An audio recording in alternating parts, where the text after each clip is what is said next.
वालेकुम। मैं तो साहब 2-4 मिनट लूंगा, तो हमारे लोगों को भूख लग रही है, जल्दी चलाना।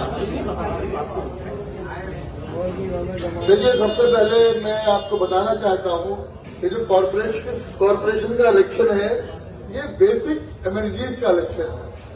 जो लोगों की रोजमर्रा की समस्या है, ये उसका इलेक्शन है।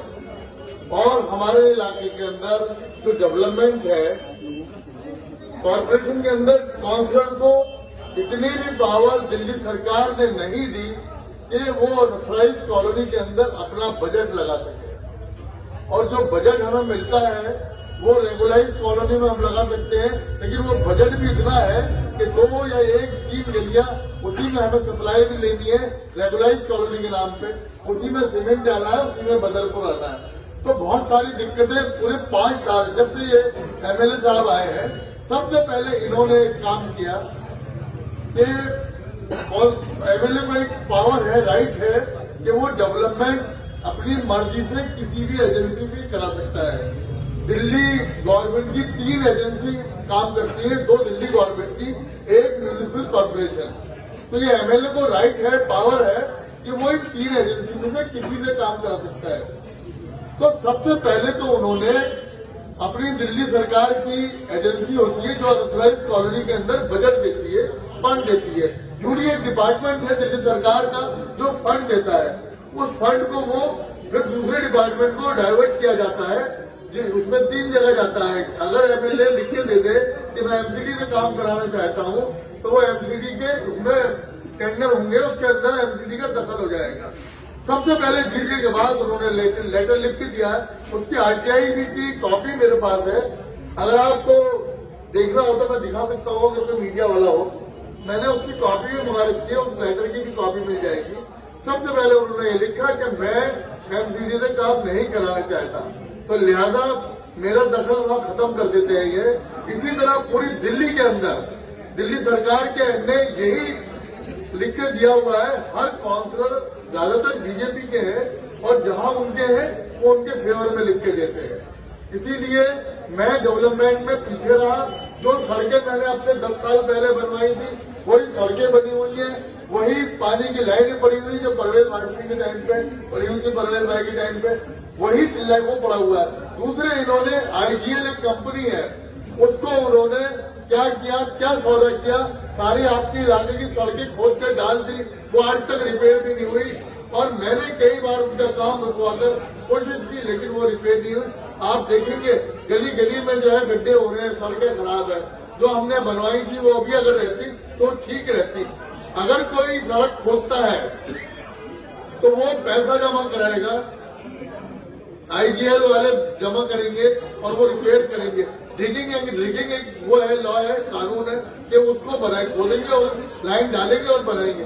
आपके यहाँ कहीं पर भी, मैं सोसाइटी को भी बताना चाहता हूँ, कहीं पर भी आपके यहाँ रिपेयर नहीं हुई है उस खुदाई की। उन्होंने लाइन डाल दी, लाइन चालू हो गई। तो मैं एमएलए साहब से पूछना चाहता हूँ, आपने हमारी सड़कें खुदवाई, आज तक 2-2 साल हो गए, 1.5 साल हो गया, कई जगह पूरी कॉलोनी के अंदर M block, N block, J block, K block, सब जगह आई ब्लॉक, जहां जहां आईजीएल ने लाइन डाली है और वो एमएलए साहब की परमिशन से वो लाइन पड़ी है। वो क्या घोटाला किया है, आईजीएल ने कितना पैसा रिपेयर के नाम पे दिया है, मैं उसकी विजिलेंस जांच आगे कराऊंगा। जो मुद्दे की बात है, हमने शीला दीक्षित जी ने 450 करोड़ रुपए इस इलाके के लिए दिया था, पानी की लाइन, सीवर की लाइन। तो यहाँ पर सबसे पहले काम एक और संदीप दीक्षित ने किया।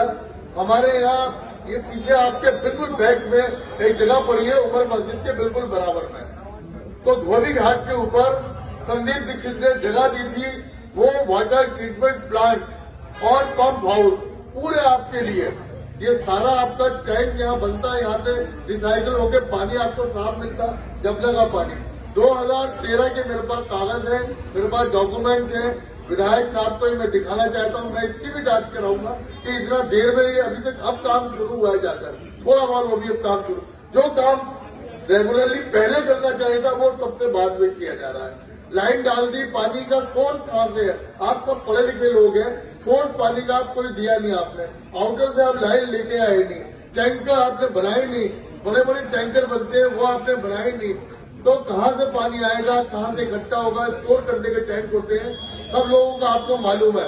तो जो काम उन्होंने किया है वो गलत तरीके से किया है। आपकी पानी की सारी लाइन डैमेज हो चुकी है, जो पिछले चुनाव के दौरान उन्होंने डाली थी वो सब लाइन पूरी जो रेगुलाइज कॉलोनी नहीं है वो सारी लाइन डैमेज हो चुकी है।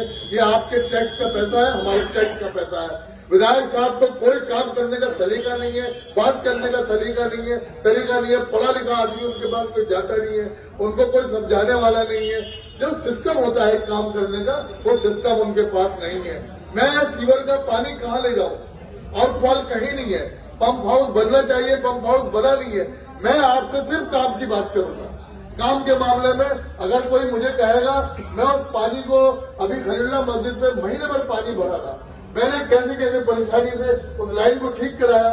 मेरे पास ना तो बजट है ना फंड है, इन्होंने सबसे पहले लिख के दिया है। लेकिन आपको ये भी बता दूं कि जो इलेक्शन आगे जो पोस्टपोन हुआ किसकी वजह से हुआ, ये दिल्ली सरकार की वजह से हुआ। इन्होंने किसी भी काउंसिलर को काम करने की जो पावर ही नहीं है तो वो क्या करेगा। उसमें बीजेपी के ज्यादातर, मेरे जैसा अकेला एक आदमी कांग्रेस का है, उसने भी मेरी कॉलोनी में पूरा सफर किया है और इससे इनको नुकसान भी होगा आगे, क्योंकि आप पूरा सेंट्रल के अंडर में चली जाएगी। आने वाले टाइम में बजट होगा हमारे पास, उसमें कोई वो नहीं होगा, कोई रेगुलाइज कॉलोनी नहीं, कोई अनऑथराइज कॉलोनी नहीं, हम सब काम करा सकते हैं आगे आने वाले टाइम में। लिहाजा मेरी आपसे अपील है, गुजारिश है कि अपना वोट खास तौर से बहुत ध्यान से सोच समझ के ऐसे आदमी को दे। मेरी वाइफ खड़ी हुई है, मेरी बीवी खड़ी हुई है, लेकिन काम मैं आपके बीच में रहूंगा। 15 साल से हूँ, मैं 20 साल से आपके बीच में हूँ, मैं आपकी हर बात को पूरा करूंगा। शुक्रिया, बहुत बहुत शुक्रिया।